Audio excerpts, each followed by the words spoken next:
तो हाल ही में अमेरिका से एक ऐसी खबर आई है जिसने सही में दुनिया भर के इन्वेस्टर्स की नींद उड़ा दी है। नाम है यूएस टैरिफ बिल। अब ये है क्या और इसका हमारे इन्वेस्टमेंट्स पर क्या असर पड़ सकता है, चलिए इसको थोड़ा आसान भाषा में समझते हैं। और देखिए, इस पूरी चर्चा के सेंटर में है ये एक नंबर 500%।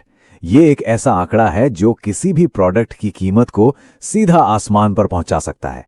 सुनने में ही काफी डरावना लगता है ना? और बस इसी एक नंबर ने मार्केट में डर का माहौल बना दिया है। तो जैसे ही ऐसी हेडलाइंस आती है ना, हर इन्वेस्टर के मन में सबसे पहला सवाल यही दौड़ता है, अरे मार्केट गिर जाएगा क्या? क्या ये सब कुछ बेचकर निकल जाने का टाइम है? इस डर को, इस फीलिंग को समझना बहुत जरूरी है। ठीक है, अब आराम से इसको डिकोड करते हैं। मतलब इस बिल की सच्चाई क्या है और हेडलाइन से पैदा हुआ डर क्या है, इन दोनों चीजों को अलग करना सबसे जरूरी है। तो आखिर ये बिल है क्या चीज? दरअसल ये यूएस कांग्रेस में बस एक प्रपोजल है जिसका मकसद उन देशों पर भारी टैक्स लगाना है जिन्हें अमेरिका अपने लिए एक स्ट्रेटेजिक या ट्रेड रिस्क मानता है। 500% टैरिफ का मतलब सोचिए, जो $100 का इंडियन प्रोडक्ट यूएस जाता है वहां उसकी कीमत $600 हो जाएगी। ऐसे में उसे खरीदेगा कौन? जाहिर सी बात है, इससे तो डिमांड लगभग खत्म ही हो सकती है। लेकिन यहां सबसे जरूरी बात जो समझनी है वो ये है कि एक बिल और एक लॉ में जमीन आसमान का फर्क होता है। बिल तो सिर्फ एक प्रपोजल है, एक आइडिया जिस पर अभी बस बहस हो रही है।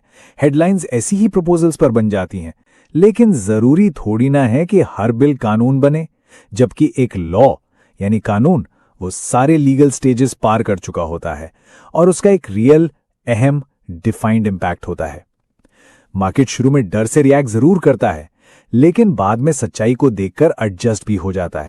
चलिए अब देखते हैं कि अगर मान लेते हैं ये बिल लॉ बन भी जाता है तो इंडियन मार्केट पर इसका असल में क्या असर पड़ेगा। शॉर्ट टर्म में थोड़ी घबराहट, थोड़े जिटर्स जरूर हो सकते हैं, लेकिन क्या लॉन्ग टर्म पिक्चर भी उतनी ही खराब है? Let's find out. यहां दो अलग अलग टाइम फ्रेम्स हैं और उनकी कहानी भी बिल्कुल अलग है।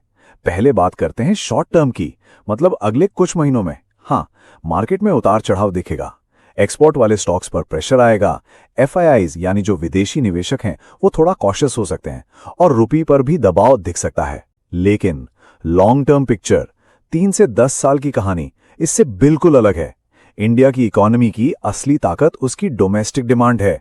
हमारा इंफ्रास्ट्रक्चर, सरकारी खर्चा, पॉलिसीज सब मजबूत हैं। इंडिया की ग्रोथ स्टोरी सिर्फ यूएस पर निर्भर नहीं है, इसके कई इंजिन्स हैं। इसे समझने का सबसे अच्छा तरीका यह है कि यह टैरिफ एक स्पीड ब्रेकर की तरह है, रोड ब्लॉक नहीं।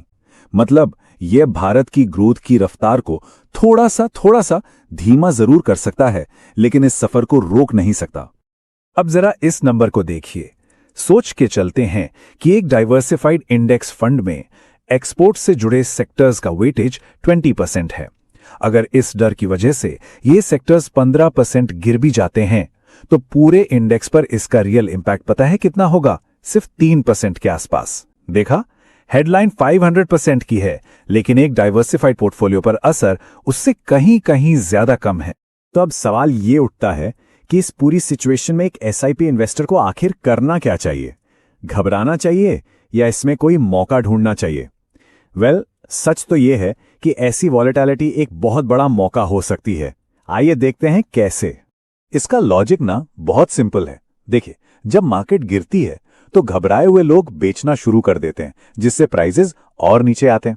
लेकिन एसआईपी तो एक फिक्स्ड अमाउंट की होती है, तो इस गिरे हुए मार्केट में उसी पैसे से ज्यादा यूनिट्स खरीदी जाती हैं। सिंपल। और जब मार्केट वापस ऊपर जाता है तो उन्हीं एक्स्ट्रा यूनिट्स पर कंपाउंडिंग का फायदा मिलता है और वेल्थ ग्रोथ एक्सेलरेट हो जाती है। और यहीं से एक डिसिप्लिन्ड एसआईपी इन्वेस्टर के लिए कहानी पूरी तरह पलट जाती है। जहां बाकी लोग डर रहे होते हैं, उसके लिए मार्केट का गिरना कोई टेंशन की बात नहीं, बल्कि एक मौका होता है, एक अपॉर्चुनिटी। इसको ना कंपाउंडिंग के जादू से समझते हैं। एक सिंपल सा उदाहरण लेते हैं। मान लीजिए कोई हर महीने 10,000 रुपए की एसआईपी करता है 7 साल के लिए, तो उसका टोटल इन्वेस्टमेंट कितना हुआ? करीब 8.4 लाख। अब अगर 12% का एवरेज रिटर्न भी मिल जाए तो ये पैसा 15-16 लाख बन सकता है। लेकिन असली मैजिक यहां है, जब ऐसी खबरों से मार्केट गिरता है तो उसी 10,000 रुपए में ज्यादा यूनिट्स मिल जाती हैं क्योंकि वो सस्ती होती हैं, और जब मार्केट वापस ऊपर जाता है तो लॉन्ग टर्म में ग्रोथ और भी तेज हो जाती है। तो मतलब इक्वेशन बहुत सिंपल है, SIP is equal to volatility का फायदा। इन्वेस्टमेंट में असली सक्सेस हेडलाइंस पर रिएक्ट करने से नहीं मिलती, वो मिलती है डिसिप्लिन से, अनुशासन से। ये एक मैराथन है, स्प्रिंट नहीं। तो इस पूरी बातचीत का निचोड़ क्या है? बस 3 सिंपल सी बातें। SIP करो, टाइम दो और चिल रहो। बस घबराहट में लिए गए फैसले ही सबसे ज्यादा नुकसान करवाते हैं। तो आसान शब्दों में SIP का मतलब ही है वॉलेटिलिटी को अपना दोस्त बनाना। इसीलिए जब मार्केट हिले तो SIP इन्वेस्टर को घबराना नहीं बल्कि खुश होना चाहिए, क्योंकि उनका सिस्टम ही इस तरह से डिजाइन किया गया है कि वो इन उतार चढ़ाव का फायदा उठाएं। तो इस पूरी चर्चा के बाद एक स्मार्ट इन्वेस्टर को आखिर करना क्या चाहिए? यहां एक सिंपल और एक्शनेबल प्लान है। एक चेकलिस्ट समझ लीजिए। बहुत सिंपल। नंबर 1, अपनी SIPs को चलने दें, उन्हें रोके नहीं। नंबर 2, घबराकर कुछ भी बेचे नहीं, पैनिक सेलिंग बिल्कुल नहीं। नंबर 3, हाँ, अपना पोर्टफोलियो जरूर देखें कि कहीं किसी एक सेक्टर में जरूरत से ज्यादा पैसा तो नहीं लगा है, और अगर एक्स्ट्रा कैश पड़ा है तो इस गिरावट में अच्छे फंड्स में थोड़ा और पैसा डालने के बारे में सोचा जा सकता है। और अब क्या बिल्कुल नहीं करना है? सबसे जरूरी, डर में आकर पैनिक सेलिंग तो बिल्कुल नहीं। और याद रखिए, SIPs लॉन्ग टर्म के लिए हैं, इन पर कभी भी स्टॉप लॉस नहीं लगाना है। तो रूल बहुत ही सिंपल है, SIP करते रहो, पैनिक बिल्कुल मत करो और चिल रहो। एक गोल्डन रूल है जिसे हमेशा याद रखना चाहिए। हेडलाइन देखिए, खबर को जानिए, लेकिन अपनी मेहनत के पैसे का फैसला सिर्फ हेडलाइन के बेस पर मत लीजिए। क्योंकि देखिए, इन्वेस्टमेंट में असली सक्सेस हेडलाइंस पर रिएक्ट करने से नहीं मिलती, वो मिलती है डिसिप्लिन से, अनुशासन से। ये एक मैराथन है, स्प्रिंट नहीं। तो इस पूरी बातचीत का निचोड़ क्या है?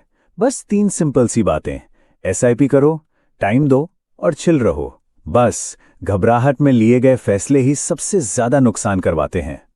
पर आखिर में बस एक सवाल अपने आप से पूछने की जरूरत है, जो इन्वेस्टमेंट स्ट्रैटेजी बनाई है वो आज की हेडलाइन को देखकर बनाई है या फिर अगले 10 साल के गोल्स को देखकर?